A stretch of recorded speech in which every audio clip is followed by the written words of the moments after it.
मूर्ति सद्गुरु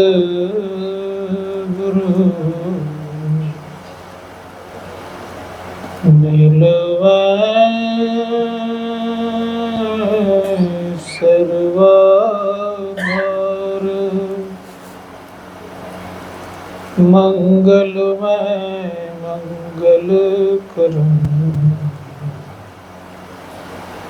बिनवा बारंबार। धन्य धन्य सद्गुरु सुखदा महिमा कही न जाए। जो कछु कहूँ तुम्हारी कृपा मोते कछु न बसाए। उपस्थित हमारे आदरणीय सम्माननीय सुरेंद्र बाबा, स्वामी महेंद्र व समस्त साधु महात्मागण, परमात्मा साधक,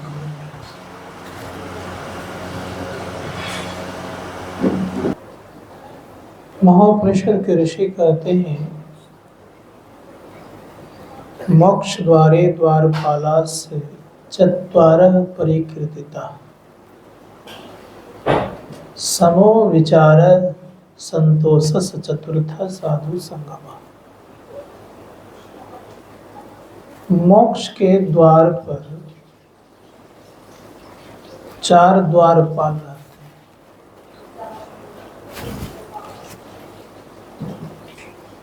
हैं। द्वारपाल कहते हैं रक्षक को।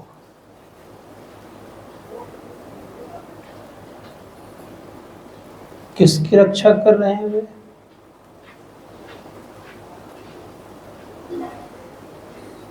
मोक्ष का द्वार क्या हो गया?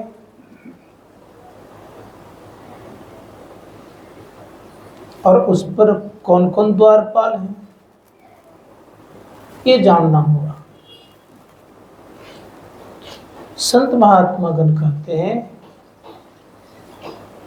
मोक्ष का द्वार कहते हैं बिंदु को।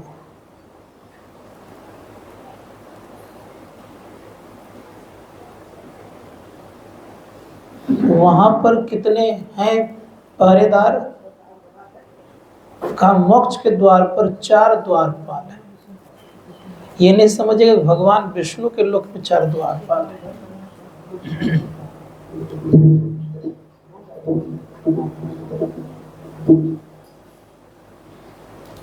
तो ऋषियों ने कहा सर्वप्रथम कौन है?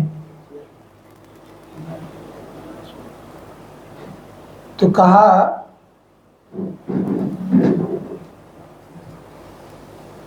सम विचार संतोष और साधु संग।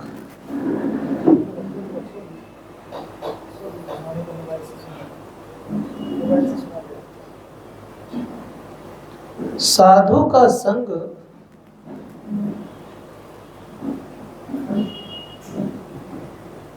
बहुत लोग करते हैं। गोस्वामी तुलसीदास जी महाराज साधुओं की संगति को देख करके कहा, पूछा भी गया उनसे कि रोज साधुओं का संग करता है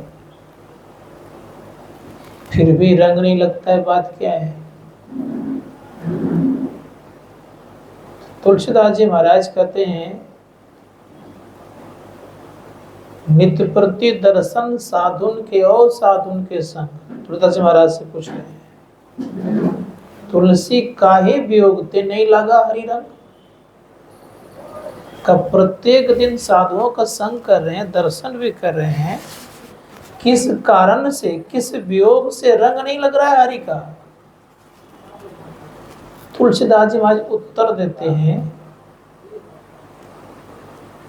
मन तो रमय संसार में, अतन है साधुन संग, तुलसी या ही वियोगते नहीं लगा हरि रंग। का दूसरा कोई उपाय नहीं है। हमारा मन संसार में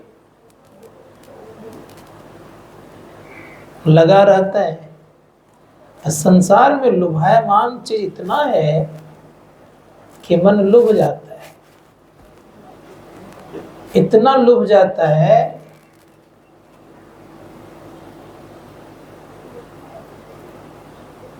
कि संसार को छोड़ने का मन नहीं करता है। इसी कारण से नाना प्रकार का पाखंड उत्पन्न हुआ, जानना चाहिए। नाना प्रकार की उपासनाएं का उत्पन्न हो गया, नाना प्रकार का देवस्थान बन गए और नाना प्रकार की मूर्तियां बन गई। इसी कारण से, और कोई कारण नहीं था, क्योंकि संसार लुभायमान है तो लोभायुक्त चीज चाहिए, आकर्षण वाला चीज चाहिए। तो आकर्षण के लिए परमात्मा ने बहुत कुछ किया है। तो मन का भी आकर्षण हो, मन का एक जगह सिमटा हो तो क्या किया जाए। तो नाना प्रकार के उपाय लगा लगा के लोग फंसते गए। वैज्ञानिक युग आ गए, वैज्ञानिकों ने तो और लोगों को लुभाने वाला चीज का प्रारंभ कर दिया बनाना। अब इतने सारे चीज बन गए कि संसार से मन को हटाना बड़ा मुश्किल है। तुलसीदास जी महाराज कहते हैं इसी कारण से हरि का रंग लगता नहीं है। हरि की सेवा भले वो कर रहे हैं, लेकिन पूछिए उनसे क्या रंग लगा, कुछ भी नहीं लगता है। किस कारण से वो हरि की सेवा कर रहे हैं? तो वहां कोई न कोई लाभ है, इसी कारण से कर रहे हैं। बिना लाभ से वो हरि की सेवा या हरि के मंदिर में कोई नहीं रह सकते। क्यों? कि कहावत बड़ी अच्छी है, भूखे भजन ना होई गोपाला, ले ले अपनी कंठी माला। भगवान के द्वारा अगर कुछ उपार्जन ना हो तो भगवान को कोई ताकेंगे देखेंगे नहीं, मंदिर को कोई जाएंगे नहीं, कोई उस मंदिर को धोने वाला नहीं होंगे। उपार्जन होता है, पेट चल जाता है तो मंदिर को भी देखते हैं, मंदिर की सफाई होती है, नहीं तो कोई करने वाले नहीं। तो गोस्वामी जी महाराज कहते हैं कि देखो भूखे भजन तो होता नहीं है, इसीलिए क्या करो, तो तुम्हें एक चीज मैं देता हूं, साधुओं का संग करो। इस साधुओं का संग करने से कई लाभ होते हैं। क्या क्या लाभ होता है? गोस्वामी जी महाराज कहते हैं कि साधुओं के संग करने से सर्वप्रथम उनकी अच्छी बुद्धि होती है। दूसरा क्या होता है, ऐसा साधु भी नहीं होना चाहिए कि एक व्यक्ति साधु बन गए, साधुओं की टोली में घुस गए। अब घुस गए तो था पहले वो चोर, चोरी करता था, अब बाद में साधु बन गए वो। तो उसका मन नहीं मानता था, उसका कमंडल इधर उसका कमंडल उधर कर देता था। तो रोज साधु होता तो मेरा कमंडल इधर क्यों चला जाता है, उधर क्यों चला जाता है। पता लगाते लगाते लग गया, कहा तुम ऐसा क्यों करते हो। कहा क्या करें, मेरा स्वभाव था पहले चोरी करना, अब चोरी करना अगर छोड़ दिया हो, क्या तुम्बा फरीक भी करना छोड़ दूं मैं। तो कुछ साधु ऐसे भी हुआ करते हैं, नहीं कुछ होता है तुम्बा फेरी करते रहते हैं, राजनीति करते रहते हैं, या किसी को लड़ाने का काम करते रहते हैं, किसी को ऊंचा नीचा बनाने का काम करते रहते हैं। तो इससे याद रखिएगा, उनके संग करने से आपका कोई लाभ होने वाला नहीं, सदैव याद रखिएगा। तब कहाँ लाभ होगा, जो साधन भजन करते हैं उनके संग होइए, तो उनके संग होते ही आपकी मति अच्छी होगी। गोस्वामी जी महाराज कहते और क्या होगा, का उनके संग करने से सत्संग हो जाता है। तो उन्होंने कहा कि सत्संग से लाभ क्या क्या होता है। तो गोस्वामी जी महाराज कह रहे हैं कि अच्छी मति के साथ साथ आपका यश भी फैलेगा, कृति भी फैलेगी। और कहीं गांजा पीने वाले साधुओं का संग कर लिए तब क्या होगा, तो ना अच्छी मति होगी और ना ही आपका संसार में यश फैलेगा। क्या कहेंगे लोग? गंजाकड़ी लोग हैं भाई, गांजा पीने वाले लोग हैं, यही कह देंगे। संतों ने तीसरी बात कही कि उत्तम गति होगी। उत्तम गति नशा पीने से नहीं होती, याद रखिएगा। क्योंकि संत कबीर साहब कहते हैं, भांग तमाकू छुथरा हफ्यू और शराब कह कबीर इनको तजे तब पावे दीदार।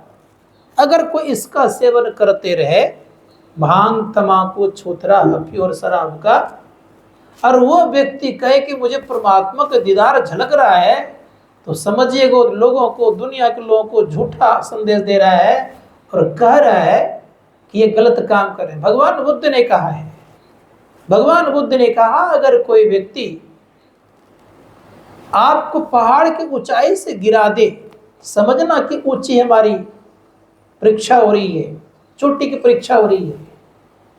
कोई आपको तलवार से काट दे तो कह देना कि धर्म के नाम पर मेरा बलिदान हो गया है। लेकिन अगर कोई शराब पिलाने लग जाए तो उससे कोसों दूर हो जाना। तो संत महात्मा गण कहते हैं, अगर कोई आपको शराबी दिखे और साधु वेश में है तो उनके संग करने से कल्याण होने वाला नहीं है। इसीलिए बड़े प्रेम से कहा कि साधु कैसा होना चाहिए। तो संत गरीबदास जी महाराज कहते हैं, साधु से साहब से सदगुरु भय, सदगुरु से भय साध, ये तीनों अंग एक है, गति कछु अगम अगाध। ध्यान दीजिएगा थोड़ा सा। उस परम पिता परमात्मा से क्या हो गए? सदगुरु भय, सदगुरु से भय साध, ये तीनों अंग एक है, अलग नहीं है। गति कछु अगम अगाध। कैसे होते हैं साधु?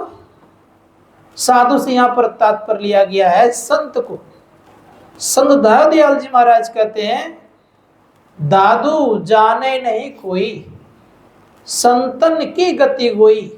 संतों गति जो है ना छिपी हुई होती है, कोई नहीं जान पाते हैं।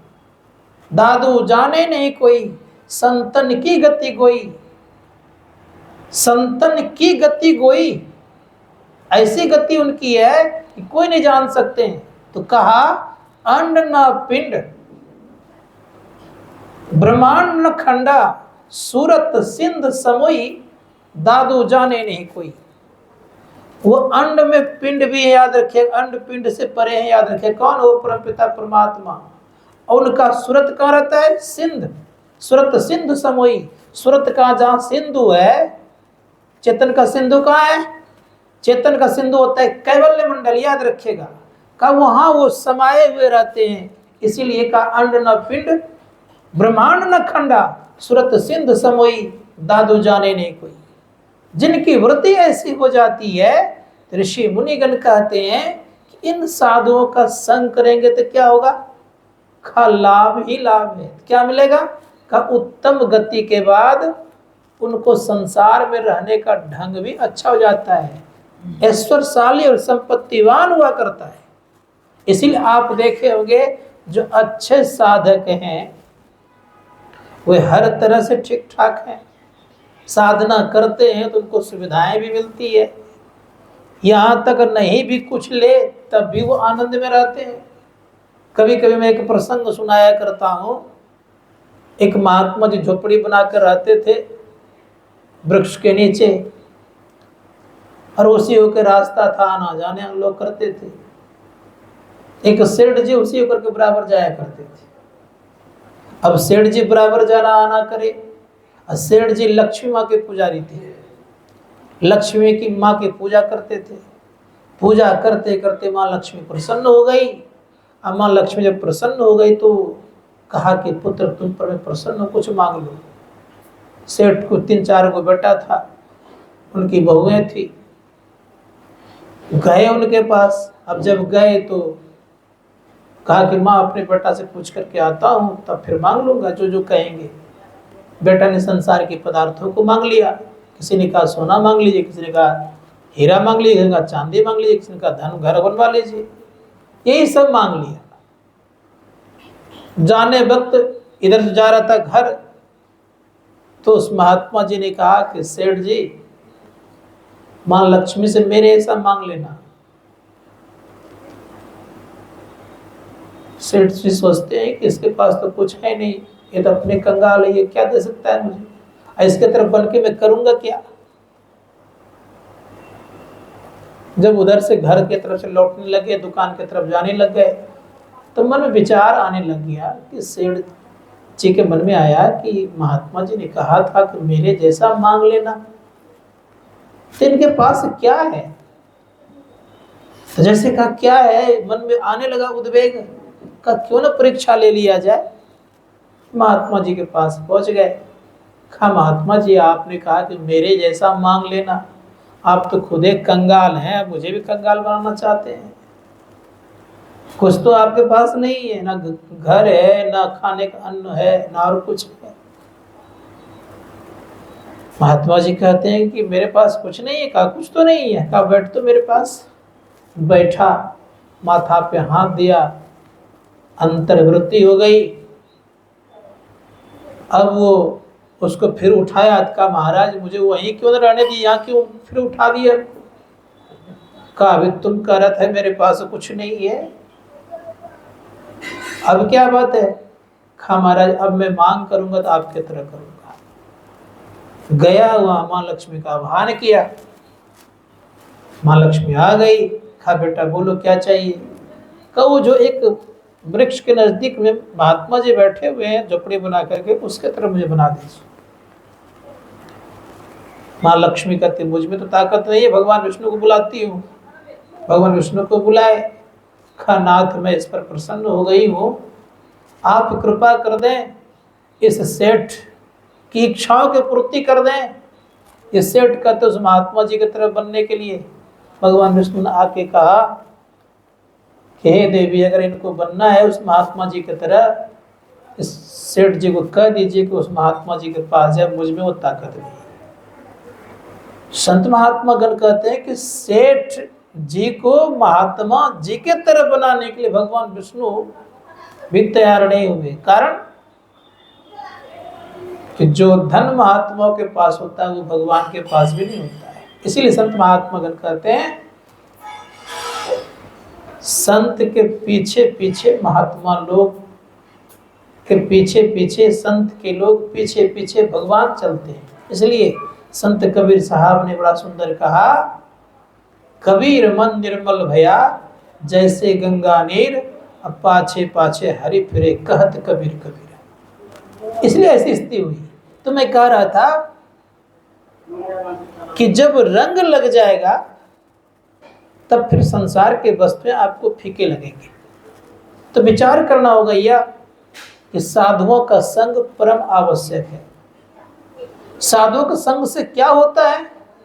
एक संत ने बड़ा सुंदर शब्द कहा है कि साधुओं का संग करने से आप तीनों लोगों को जीत सकते हैं। संग करने से यहां तक कहा कि साधुओं का संग अगर ठीक ठीक आप कर लेते हैं तो आप सबसे ऊपर हो जाते हैं।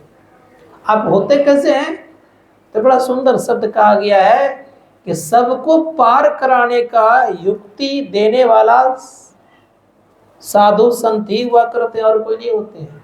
इसीलिए साधुओं का संग परम आवश्यक है। संत महात्मा गण कहते हैं कि साधु मिल जाए तो क्या होगा। तो कबीर साहब कहते हैं कि ताप, दरिद्रता और पाप तीनों खत्म हो जाता है। पाप, ताप और दरिद्रता तीनों खत्म हो जाता है। इसलिए संत महात्मा गण कहते हैं कि साधुओं का संग करना चाहिए। संत कबीर साहब ने कहा, नित दर्शन साधुन के, दर्शन साधुओं करना चाहिए। और उन्होंने बड़ा सुंदर शब्द कहा है कि दर्शन कीजिए साध का दिन में कई एक बार करना चाहिए। जैसे अजोसा का मेघ बहुत करे उपकार, जिस प्रकार से एक मेघ होता है, इसी महीने में शायद इसी नक्षत्र शायद लगता है, उसको बोलते हैं स्वाति नक्षत्र। इसका बूंद बड़ा उपकारी होता है, पानी बड़ा उपकारी हुआ करता है। अगर ये पानी पड़ जाए तो फसल डूबने वाला तो उबर जाएगा, तो बड़ा उपकारी फसल होता है। कहते उसी प्रकार साधुओं का संग करने से कई उपकार हो जाते हैं। और यहाँ तक कहा गया कि जम को भी चुनौती देने का योग्यता उनमें आ जाती। इसीलिए संत महात्मा कहते साधुओं का संग करना चाहिए। अब साधु के संग से ऊपर थोड़ा आइए, संतोष आने लगता है जीवन केवल संग करने मात्र से। और जो संग करते हैं संतोष कितना आता है, शास्त्रकार कहते हैं कि वो धूली ऐसे धन को मानने लग जाते हैं, सूली जैसे प्रभुताई को मानने लग जाते हैं, ये उनके संग से। और यहाँ तक याद तीनों लोगों की संपत्ति को ठुकराने की ताकत उनमें हो जाती है। संग के रंग का ये प्रभाव होता है। इसलिए शास्त्रकार कहते हैं कि साधुओं का संग करना चाहिए। ध्रुव का जब साधना बढ़ने लग गई तो इंद्र को चिंता हो गई और इंद्र घबरा गए, तो नाना प्रकार का जाल फेंकना शुरू कर दिए। तो कहा जाके देवर्षि नारद ने कहा, इंद्र तुम बिल्कुल नादान ही हो, कोई ज्ञान तुम्हें नहीं है। कसो क्या बात है? कहा बात ये है ध्रुव तुम्हारे स्वर्ग के लिए तपस्या नहीं कर रहे हैं, तो भगवान को पाने की तपस्या कर रहे हैं, और तुम उसके पीछे क्यों लगे हो? तब इंद्र का दिमाग थोड़ा ठंडा हुआ। तो कहने मेरा अभिप्राय ये था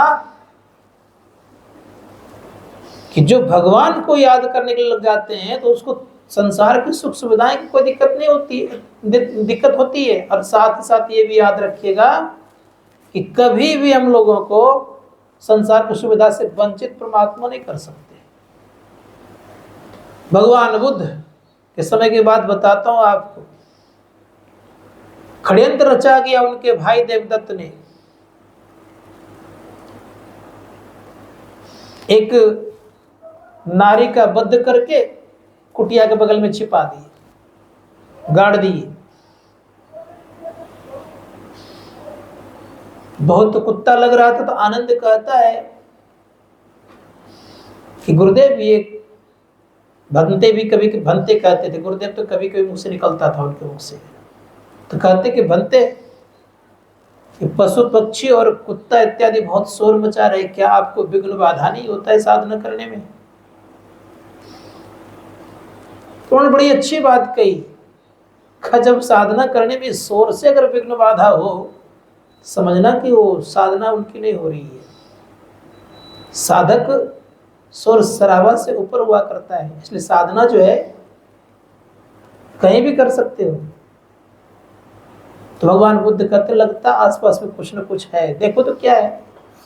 देखने के लिए गया तो एक महिला को मार के गाड़ दिया था देवदत्त ने।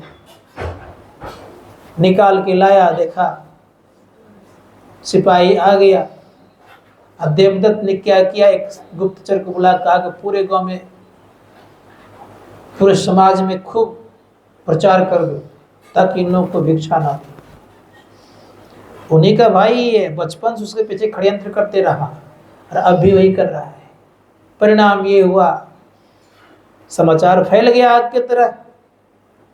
अब कोई व्यक्ति जाए भीख मांगने के लिए, भिक्षा मांगने के लिए, दे ही नहीं, कोई साधु को नहीं दे। एक साधु तो भूख से बिछावन पकड़ लिए, प्राण त्यागने योग्य हो गए। संजोग से उस जमाने में एक नगर वधू थी अम्रपाली, वो बहुत सारे फल इत्यादि लेकर के आए, उन भिक्षुओं को दिया। और उन्हीं के एक पुत्र था, वे बड़े ही अच्छे वैद्य बन गए थे। उनको भी सुपुर्द किया। अम्रपाली ने कहा कि मैं आपको ये देता हूं, इसको आप स्वीकार करिए। और जहां तक समर्थ था मैंने अपना फल इत्यादि लेकर के और पानी लेकर आया। पानी तक भी नहीं देता था, लोग, समाज के लोग। लेकिन भगवान बुद्ध के अंदर में इतना धैर्य और इतना शांति विराज रही थी, उन्होंने कहा कि सत्य की सदैव जीत होती है, प्रकृति हमें साथ देगी, और देना प्रारंभ कर दी। और परिणाम ये हो गया कि जब पता चला कि इनके द्वारा कोई भी गलत काम नहीं हुआ है, तो वही राजा ढिंढोरा पिटवा करके प्रसेनजीत ने खबर दिया दिलवा करके कि बुद्ध बिल्कुल सत्य है, किसी ने षड्यंत्र किया है। फिर उनका फिर ठीक ठाक हो गया। तो विषम परिस्थिति में भी सत्य पर चलने वाले व्यक्तियों को परमात्मा की तरफ से सहायता मिलती है, इसलिए चलना चाहिए। संतोष रखने की आवश्यकता होती है, और जब संतोष आ जाएगा तब क्या होगा? विचार उत्तम आने लग जाएंगे आपके, लोग प्रति भावना आपकी अच्छी होगी। आपके अंदर में ये भावना नहीं रहेगी चोरी करने की या किसी वस्तु को लेने की, ये भावना मिट जाएगी आपकी, और आप अच्छे अच्छे विचारों से लोगों को प्रोत्साहित करेंगे। तब आपके जीवन में क्या आएगा? विचार जिनके उत्तम होते हैं उन्हीं के द्वारा सम साधना होता है, याद रखिएगा। और जिनके विचार अच्छे नहीं, उनके द्वारा सम साधना होने की संभावना नहीं है। तो संत महात्मा गण कहते हैं सम साधना मतलब मनोनिग्रह करना। मन का निग्रह कैसे होगा? शास्त्रकार कहते कि मन तो सदैव सबको भटकाते रहता है, तो जिनके विचार अच्छे होंगे वही न साधु संग करेंगे, वही न संतो जीवन धारण करेंगे। तो संतों ने कहा कि विचार जिनके अच्छे होते हैं, अब उनके जीवन में समता की भावना आएगी, और वह क्या करेंगे? तो मन को निग्रह करेंगे। मन को निग्रह करने के लिए क्या करना पड़ेगा? कहा एक सम वाली साधना, मतलब नादानुसंधान क्रिया करेंगे। उसी क्रिया के माध्यम से वो साधक सब में ईश्वर को देखने का एक योग्यता हासिल करेंगे। इसीलिए संत महात्मा कहते मन को मारने वाली क्रिया आपने कर ली तो आपके अंदर में हिंसा की वृत्ति खत्म हो जाएगी। आपके अंदर में कोई प्रकार का घृणा नहीं रहेगा, ईर्ष्या नहीं रहेगा, द्वेष नहीं रहेगा। और आप होंगे कैसे? तो संत महात्माओं ने कहा कि आप निश्चल और पवित्र हो जाएंगे। इसीलिए उपनिषदकार ने कहा मन एवं मनुष्यानाम कारणबंध मोक्षयो। मन को मार लेंगे अर्थात मन को जीत लेंगे तो मोक्ष की प्राप्ति हो जाएगी। तो मोक्ष क्या है? शास्त्रकार कहते हैं अज्ञान ग्रंथि नाशो अस्ति मोक्ष इति का अज्ञान ग्रंथियों का नाश करना ही मोक्ष कहलाता है। तो अज्ञानता मिट जाती किसके द्वारा? सम साधना के द्वारा। शास्त्रकार कहते हैं कि सम की साधना करके ही लोग सब में सिया राम को जानते हैं, उसके पहले नहीं। तुलसीदास जी महाराज पहले भगवान राम को केवल जानते थे, लेकिन जब उनके अंदर में ये ज्ञान हो गया, अभ्यंतर ग्रंथि उनकी टूट गई, तब वो कहते हैं सिया राम में सब जग जानी, करहु प्रणाम जोड़ी जुग पानी। ये द्वेष और ईर्ष्या द्वेष घृणा क्यों होता है जीवन में? द्वैत भाव में होता है कि मेरा राम अलग, उनका कृष्ण अलग, उनका भगवान अलग। इसी कारण से होता है। शास्त्रकार कहते हैं जब तत्व रूप में देखेंगे, जैसे पानी है, बर्फ है, एक ही है दोनों, लेकिन अलग अलग है तो अलग अलग गुण है, अभी दिख रहा है उनको, लेकिन तत्व रूप में दोनों एक है। ठीक उसी प्रकार शास्त्रकार कहते हैं कि नाम भी अलग अलग हुआ करते, किन्हीं का कृष्ण है, किन्हीं का राम है, किन्हीं का दुर्गा है, किन्हीं का शिव है। शास्त्रकार कहते हैं कि भले ही भाषा से भाषांतर है, लेकिन तत्वांतर रूप में एक ही एक है। कोई गॉड कह लीजिए, कोई ईश्वर कह लीजिए, कोई ब्रह्म कह लीजिए, भाषा से अलग अलग है अवश्य, लेकिन वास्तव में सब एक ही है। तो मैं कह रहा था सम साधना के संबंध में, सम साधना किनकी कृपा से होगा? तो उपनिषदकार ने कहा दुर्लभो विषय त्यागो दुर्लभम तत्वदर्शनम दुर्लभा सहजावस्था सद्गुरु करना बिना। कहा कि विषय का त्याग इतना आसान नहीं है, बड़ा कठिन काम है। विषय कितने हैं?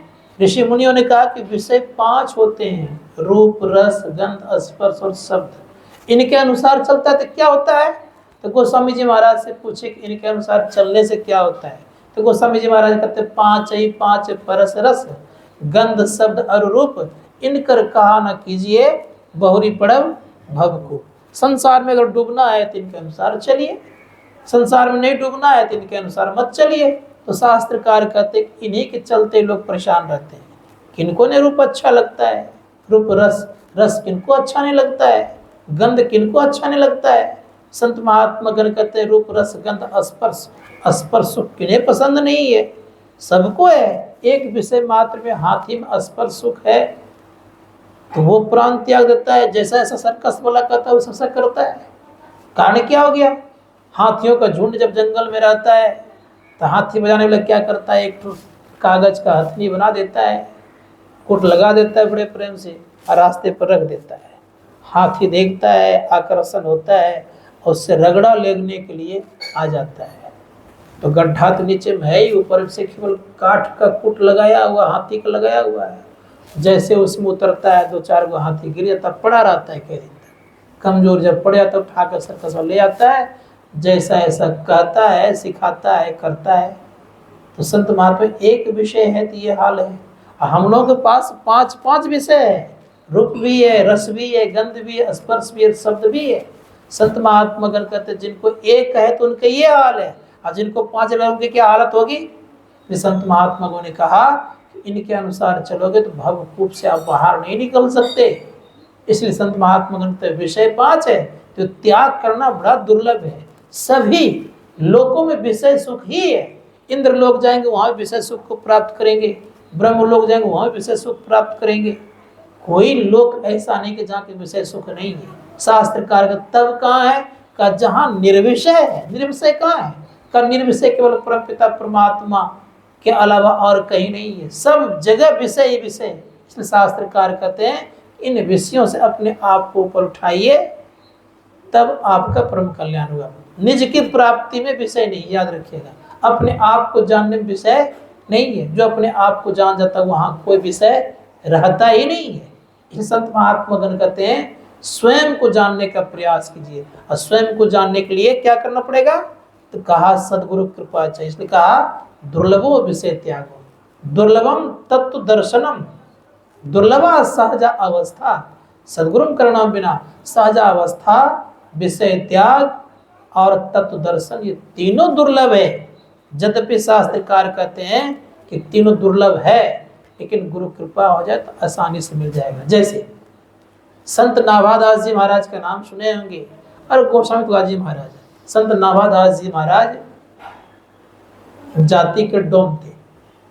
जाति तो भगवान ने बना के तो भेजा नहीं है, यहाँ के लोगों ने बना लिया है, क्या करेगा लोग। खैर कोई बात नहीं, उसकी तरफ जाना मुझे नहीं है।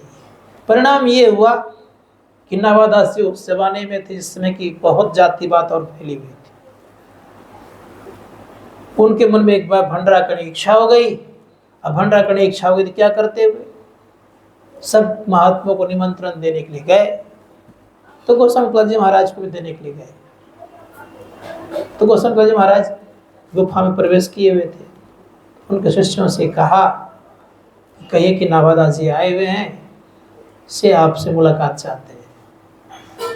पूछा किस लिए, का भंडारा दे रहे हैं इसलिए वो कुछ कहने के लिए आपसे आए हैं। तो तुलसीदास जी महाराज ब्राह्मण जाति के थे। आम तो होता ही है जाति का, तो किनको ना आम हो जाता है बड़ा रहने पर। परिणाम ये होता है कि उन्होंने कहा कि कह दो कि ध्यान कर रहे हैं। नाभादास के छोटा मोटा तो थे नहीं, पहुंचे हुए महापुरुष थे, इनकी साधना चल रही थी। एक बाहर में चबूतरा बना हुआ तो उस पर बैठ गए। अपने योग बल से उनको लघु शंका लगा दी। और लघु शंका जब लगा, छटपटा के जब बाहर आया तो देखते हैं कि बैठा हुआ है। तब लज्जित हो गए। कहा कहिए महाराज किस तरह से आपका आना हुआ। तो कहते हैं आए थे आपका दर्शन करने के लिए, लेकिन आप तो ध्यानस्थ थे और जब लघु शंका लगा तब बाहर हुए। इससे पता यही चलता है कि आपके लघु शंका के बराबर भी हम नहीं है। बड़े लज्जित हुए। फिर कहा कि कहिए किस कारण से आपका आना हुआ। कहा मेरे यहाँ निमंत्रण, मेरे यहाँ भंडारा है, निमंत्रण देने आया हूँ। अमुक समय में आप आ जाइएगा। अमुक तिथि बता दी, दोनों चीज बता दी। अब इनके मन में होता है कि सब जब खा लेंगे तब जाएंगे, तो कुछ तो खाना नहीं पड़ेगा, कानून जाति से तो प्रभाव जो पड़ता तो बचा रह जाएगा। तो ये जो भावना आ गई तो वो महापुरुष समझ गए। पत्तल बिछ गया, भोजन परोसा चला गया। अंत में बारी आ गई यह, धीरे धीरे जा रहे हैं, चाल भी इतना धीमी कि पहुंचने में कई घंटा लग जाए। किसी तरह पहुंचे, वहां जैसे पहुंचे तो नावादास जी महाराज कहते हैं कि देखिए अब तो मेरे पास पत्तल भी नहीं है जो आपको खिलाऊं। तुलसीदास बड़े तीक्ष्ण बुद्धि वाले थे, उन्होंने समझ गए कि क्यों इस तरह कर रहे हैं। तब उन्होंने दो महात्माओं को जूता उठा लिए, कहा महाराज एक में दाल दे दीजिए, एक में भात दे दीजिए। जैसे इस विनम्रता में आए तुलसीदास जी महाराज, नाभादास जी ने अपने सीने से लगाया और उनको वो आत्मज्ञान दे जिस ज्ञान से वो सदा के लिए भटक रहे थे। तो संत महात्मागण कहते हैं कि संत की कृपा हो जाए, सदुर कृपा हो जाए तो मेहनत आपका बहुत जल्दी फल दे देता है, आपको तुरंत कुछ कर सकता है। यही स्थिति हो गई थी गोरखनाथ जी महाराज की। गोरखनाथ जी महाराज बड़े उच्च कोटि के साधक थे, लेकिन वह तत्व प्राप्त नहीं किए थे। लेकिन उस जमाने के रैदास जी महाराज थे, उच्च कोटि की साधना की थी उन्होंने और उस तत्व को जान चुके थे। पानी पीने के लिए आए हुए थे गोरखनाथ जी महाराज, पानी का रंग उनको खराब लगा, पिया नहीं, वहां से चल दिए कबीरदास जी के यहाँ। कबीरदास जी के यहाँ तो वहाँ छोटी सी उनकी पुत्री थी कमाली, कोई कहते शिष्या है। तो कमाली पूछते कहाँ से आ रहे हैं आप? का गया था मैं रैदास जी के यहाँ, प्यास लगी थी, पानी उन्होंने दिया, पानी का रंग ठीक नहीं था इसलिए पिया नहीं। का क्या किया आपने? कहा पानी को फेंक दिया। का किस कमंडल में पानी दिया था? का इसी में दिया था। कमंडल को उठाया, 2-4 बूंद पानी था, वो पी लिया, उनके बदल गए, दिशा और दशा दोनों बदल गए। अब सब कुछ वो देखने सुनने लग गई, जानने लग गई। उनकी उस समय शादी हुई नहीं थी, शादी हुई मुल्तान में। इस गोरखनाथ जी महाराज के बहुत सारे शिष्य मुल्तान में थे, एक देवते थे नहीं, बहुत सारे शिष्य थे। वहां जब मुल्तान गए तो मुल्तान में मेरे यहाँ भोजन कराइए। तो गोरखनाथ जी महाराज ने भी दिमाग लगाया, इस तरह करने से तो मुझे परेशानी होगी, इस तरह लोग कर रहे हैं। तो उन्होंने कहा कि देखिए ये खप्पड़ को जो भर दीजिएगा उसी की मैं भोजन करूंगा, अन्यथा भोजन नहीं करूंगा। अब खप्पड़ ऐसा था, अयोग बल से वो युक्त था खप्पड़, उसमें कोई भर नहीं पाता था। सेठ महासेठ कोई लग जाए वो खप्पड़ उनसे भरता ही नहीं था। मुल्तान में जो संत कबीर साहब की शिष्या थी, वो जो वहाँ गई हुई थी शादी करके, तो अपने पति से वो कहती है कि एक महात्मा जी आए हैं, बड़ा समाचार फैल गया है, जानते ही आप, वो कई दिन से भोजन नहीं किए हैं, खप्पड़ उनका कोई भरता नहीं है, भोजन करते नहीं है, तो उनको निमंत्रण जा करके दे आए। अब निमंत्रण देने के लिए जो गए तो पहले तो ये आनाकानी किए कि बड़े बड़े सेठ जब नहीं भर पाए तुम क्या कर पाओगी, जाकर एक बार निमंत्रण तो दीजिए। जैसे गए गोरखनाथ जी महाराज के पास तो कहते मेरी पत्नी का कहना है कि आपको भोजन कराएगी और आपका खप्पड़ भी भरेगी। तो गोरखनाथ जी महाराज आश्चर्य हुआ, कहा तुम्हारी पत्नी भर देगी मेरा खप्पड़? का हाँ। कहा तब तो वहाँ भोजन कर लूंगा। माँ का चलिए, निमंत्रण स्वीकार कर लिया, आए, खप्पड़ रख दिए, घर से 1 चम्मच चावल लेके आई। जैसे 1 चम्मच चावल लेके आई, जैसे 2-4 दाना गिरता है अपने आप खप्पड़ भर जाता है, पूरा 1 चम्मच में पूरा खप्पड़ भर गया। खप्पड़ भर गया तो पूछते तुम बेटी कौन हो? कहा बाबा आप भूल गए, मैं वही कमाली हूँ, कबीर की पुत्री, कबीर की शिष्या। तो कह रहे हैं कि ये कमाल तुमने कहाँ सीख ली? कहा महाराज आपके कमंडल से तो मैंने सीखी है। कमंडल से कैसे? कहा आप रैदास जी के यहाँ से आ रहे थे, उस कमंडल में पानी था, उसी पानी का पीने कमाल ये है। भोजन नहीं किए, गोरखनाथ जी महाराज आकाश मार्ग से उड़ते थे और वहां से चल दिए रैदास जी महाराज के यहाँ। जिसमें चाम फुलाते वही पानी पीने लग गए। वही पानी जब पीने लग गए तो रैदास जी महाराज मुस्कुराते हुए कहते महाराज क्या करे, चमड़े का पानी है। अब कहते वो पानी कहाँ है। तब कबीर रैदास जी महाराज कहते जब पिलाते थे तो पिया नहीं, जिन पिया पिया को पहचान गया। अब फिरा जोगी दीवाना, वह पानी मुल्तान गया महाराज, यहाँ कहाँ पड़ा हुआ है। गोरखनाथ जी महाराज कहते वो चीज अब कब मिलेगा, कब, उसके लिए अब मेहनत करनी पड़ेगी। तो बहुत सिद्धियां प्राप्त करने से आप आत्म तत्व को जान जाएंगे, सो बात नहीं है। इसलिए आत्म तत्व एक अलग विषय है। इसीलिए संत महात्मा की किनकी कृपा से, का सदगुरु कृपा से प्राप्त होती है, अति मेहनत से होता है और आपका पूर्व जन्म का संस्कार से होता है। इसलिए शास्त्रकार कहते हैं खूब मेहनत कर लीजिए, गुरु कृपा हो जाए तो जल्दी हो जाएगा। तो विचार करना चाहिए हम लोगों गुरु कृपा प्राप्त करने के लिए गुरु को मनाइए। संसार के सब रूठ जाए तो रूठ जाए, लेकिन सदगुरु ने रूठना चाहिए। अगर सदगुरु उठ गए तो शास्त्रकार कहते कहीं आपका ठौर नहीं। संत कबीर साहब ने कहा हरि रूठे तो ठौर है, जगह मिल जाएगी, लेकिन गुरु उठे तो कहीं ठौर नहीं मिलेगा। गुरु उठने पर कहीं ठौर नहीं मिलेगा। हरि रूठ जाए तो जगह आपको कहीं न कहीं मिल जाएगी, लेकिन गुरु उठे तो कहीं जगह मिलने वाली नहीं है। इसीलिए गुरु को तुरंत मनाने का चेष्टा और प्रयत्न करना चाहिए। तो गुरु क्या करते हैं, एक नाम का जप देते हैं, ये मन को सिमटने के लिए। एक रूप का ध्यान देते हैं मन को सिमटने के लिए, और तब दृष्टि और क्रिया बताते हैं। दृष्टि और क्रिया बताते हैं दृष्टि को सिमटने के लिए। और दृष्टि सिमट जाए तो प्रकाश का उदय। उस प्रकाश में जो शब्द सुन लेता है तो शास्त्रकार कहते हैं और संतवाणी कहती है कि वह व्यक्ति एक दिन सारे शब्द को सुन करके अपना परम कल्याण कर लेता है। तो ये गुरु कृपा की बड़ी आवश्यकता है हम आपके जीवन में।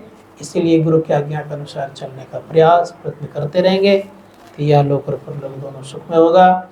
बोलिए प्रेम से श्री सद्गुरु महाराज।